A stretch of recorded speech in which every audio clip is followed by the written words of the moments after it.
Maybe you're starting to explore a career as an appraiser and want to know if now is the right time to get started. Or you're measuring your career span in decades and want to find out more about the latest apps, technology, and resources that can make your life and work a bit easier. Get the answers and insight you need with Beyond the Numbers, a podcast from McKissock Learning. I'm Julie Mollendorp Floyd, course and curriculum developer and instructor here at McKissock. Join me and an expert guest each week as we dive into the topics that matter most to appraisers, from industry and education news to marketing and other insights to help you run your business more effectively. If you'd like to stay at the forefront of appraisal news, boost your career, or just learn more about the profession, subscribe to Beyond the Numbers with McKissock Appraisal at Apple Podcasts, Spotify, or wherever you get your podcasts. Hope to see you there soon. Welcome to Beyond the Numbers with McKissock Appraisal. I'm your host, Julie Mollendorp Floyd, instructor for McKissock and Vice President of Regulatory Affairs for RSDS Appraisal Diversity. Today's guest is the one and only Hansel Dobbs. Hansel is the Chief Appraiser and Head of Valuation for Aloft Appraisal, but today he's here in a whole different way. Today we're going to be discussing a new phenomenon that people are seeing in many markets. You may have heard of it. It's upzoning. But what is it and why do you need to understand it and the ramifications? So welcome, Hansel. Thanks for taking some time out today to talk with us. Yeah. So we've got this new, I'd kind of call it a buzzword. We're hearing rumblings, some places more than others, about upzoning. What is upzoning? So as you've probably heard, there's a lot of people who want to buy a home. They can't buy a home. So the prices aren't really coming down. So a lot of cities and states and regions are looking to change their zoning to allow for higher density, taller buildings, more units, and kind of lower some of the regulations. We want to allow some of that stuff to happen. And this will allow more units to hit the market. You potentially bring some of those prices down, allow more people to buy homes. So, yeah, we're seeing, as we have a housing shortage across the country, we're finding alternate ways to create housing, whether it's condo conversions or accessory dwelling units. And upzoning is one of those things. So, what markets around the country are already dealing with upzoning? There's quite a few. The one that's kind of had the most of the news lately would be Washington State, just because it was instituted statewide. It goes into effect at some point this year. But it came through HB 1110, HB 1337. But they're not the only ones. California, they had something like the SB 9. Minneapolis, St. Paul has been doing this. Right. Denver, there's a form of it. In Austin, Texas, has started to, I think, certain properties in that area can have up to 3 units.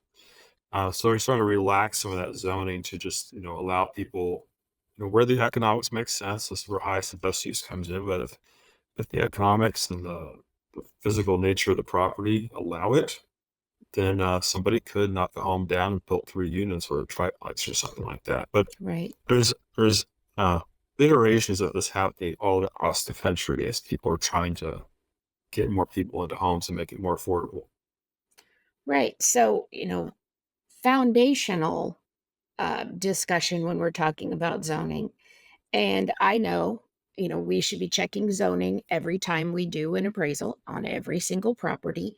But I would just say, word of caution to a residential appraiser out there, especially if you've done a property in the past and you're looking at old data, check it again. Check that zoning, check it every time. Be sure if it has been upzoned, you know how to address that. So what should an appraiser do? They come to a property, it's a single family residence in a neighborhood of same that has been upzoned. What do they do? Uh, I think before you even go out there, the easiest thing to do if you're gonna do an appraisal of the city is type these city's name to Google along with zoning changes. Oh, okay. See what's in the news, see what's going on. You can take that a step further. You could type in the city's name plus comprehensive plan. Okay. And if you look at the city's 20-year comprehensive plan, there's usually some really good information in there. But usually, if you just type in the city's name plus zoning changes, some stuff's going to start to pop up that will at least perk your ears up to say, oh, there's something going on here. I need to dig in some more. Another tool I usually would recommend using is the city's name plus GIS. So you can Mm, go in. I'm actually helping somebody with the appraisal right now, researching some zoning. So you can look up that zoning code, the actual zoning code, not just this is an SFR zone, right. the actual code. And then you can go, Mesa, Arizona municipal code.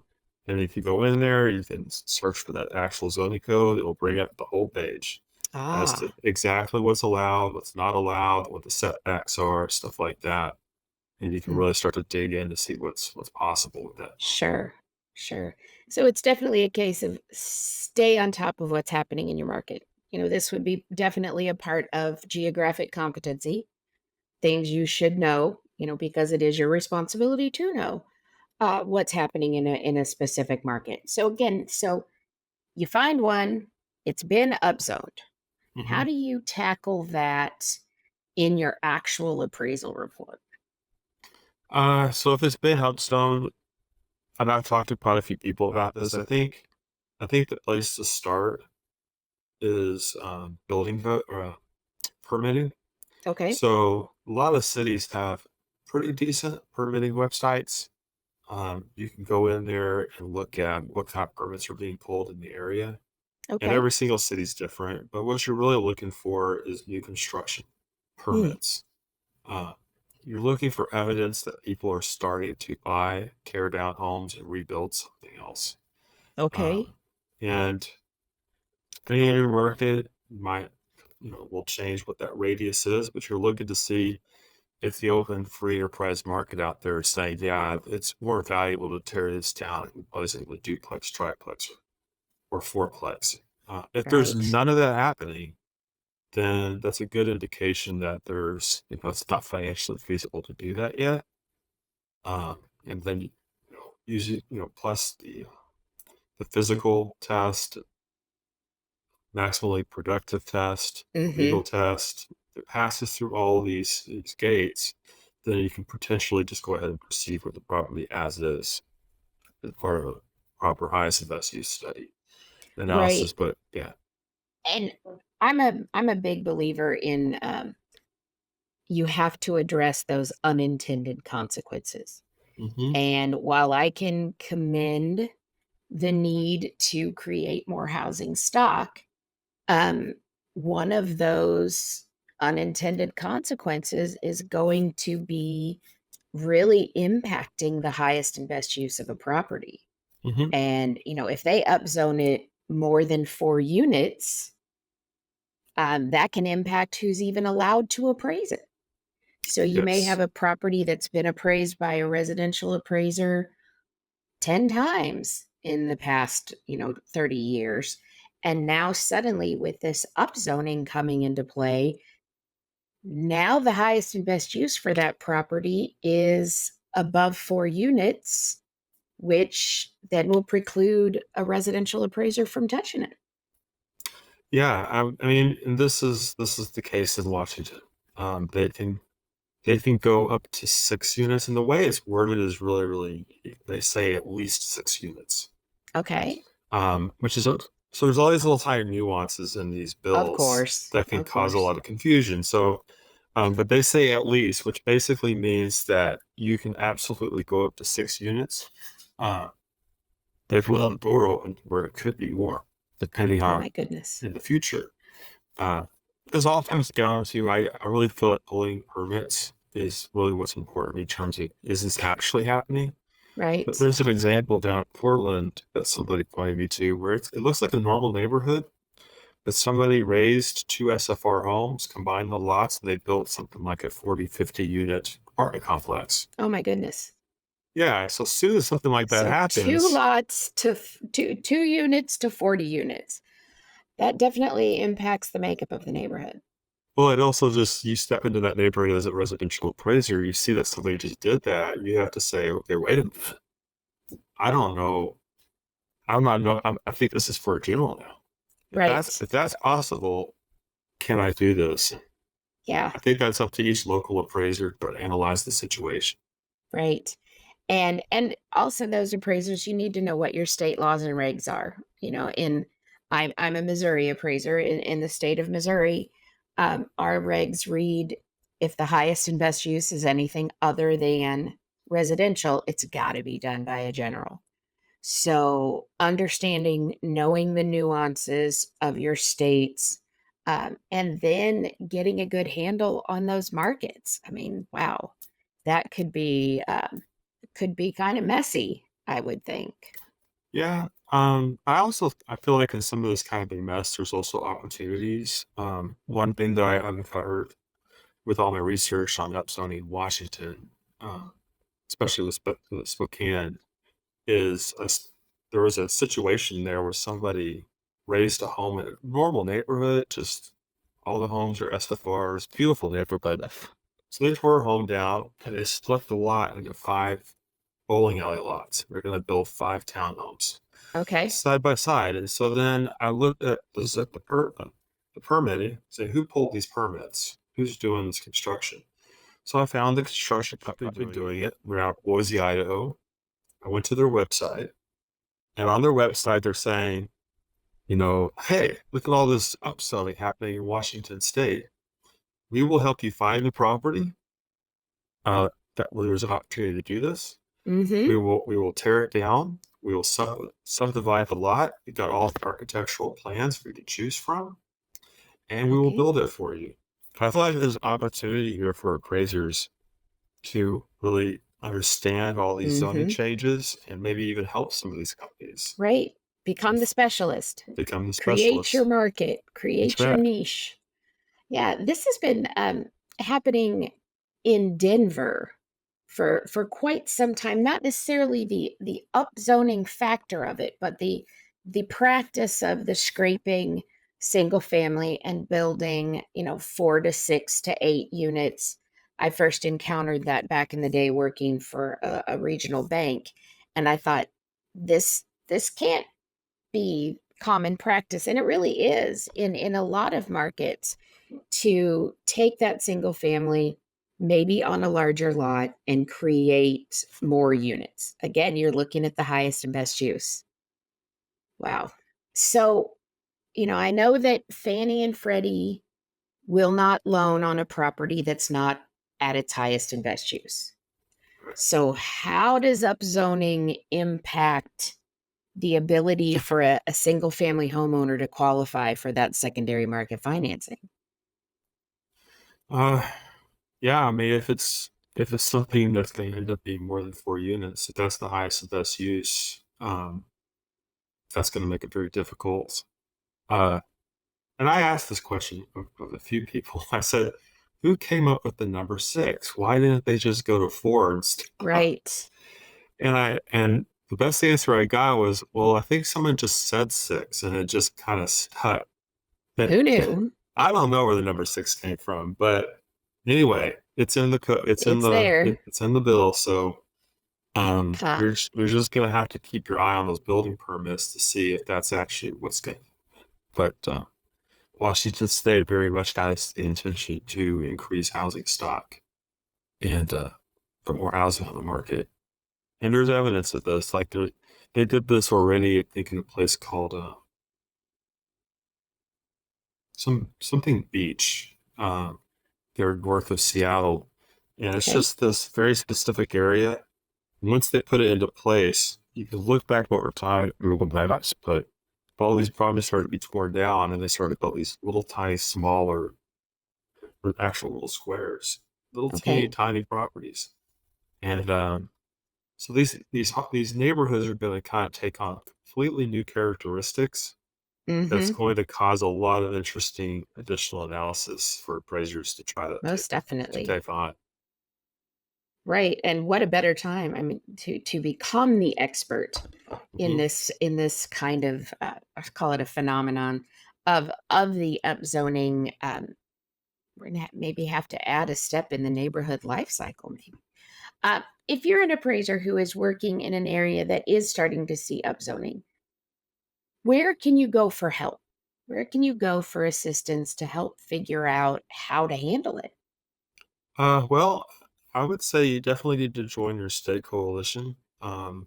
Get the Appraisal Institute is another good organization. I point them out because I know up in Minneapolis, or Minnesota, when they went to change the do up zoning in Minneapolis, the Appraisal Institute group up there did a lot of lobbying to Hmm. try to talk to the politicians about the implications of this change and all this Right. kind of stuff. And so, if you're part of that organization, you get to be on the front lines of all that.